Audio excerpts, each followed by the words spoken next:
Hello and welcome to Food for Thought. I'm your host, Ramona Singh, and today we have a very exciting show for you. We're going to talk about what is masculine and feminine energy. Well, if you don't know what that's all about, you'll be very interested in this topic in terms of which one are you leaning more towards, what do you need to do to balance it out, and perhaps who are you attracted to? It's usually the opposite energy, and we're going to talk all about this in today's show, Food for Thought, with Group Editor Yudhvir Jaswal. How are you today?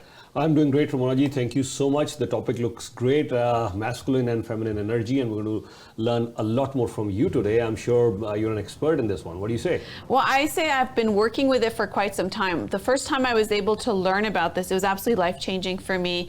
I learned about this about 10 years ago, and I've been working with it ever since, understanding what it is. But just to be clear, so we all have both masculine and feminine energy, but we live in one more than the other.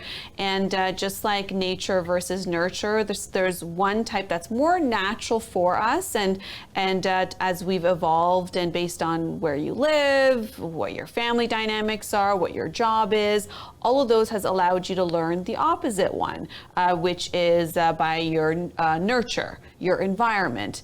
And so it's important to know what both are, but it's the most ideal case is if you're able to balance both and not just lean into one over the other. So we're going to go through what the characteristics of feminine energy are and masculine energy, and then perhaps maybe we can guess which one is your natural state and what that means. Does that sound good?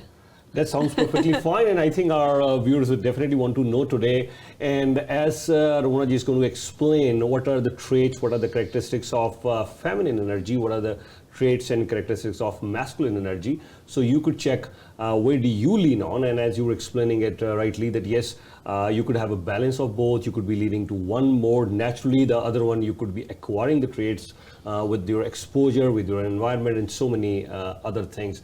So why don't we start with what is masculine energy? Okay, so masculine energy is the difference I could say between the two, and just to be able to differentiate it, masculine is doing, okay, and feminine energy is just being. What does that mean? Explain. Yeah, doing and being. Yeah, doing and being. Okay, so masculine energy leans in more towards knowledge. Okay. Meanwhile, feminine energy moves into knowing. Two different things. Knowledge is obtained through when it comes to logic, experience, stability.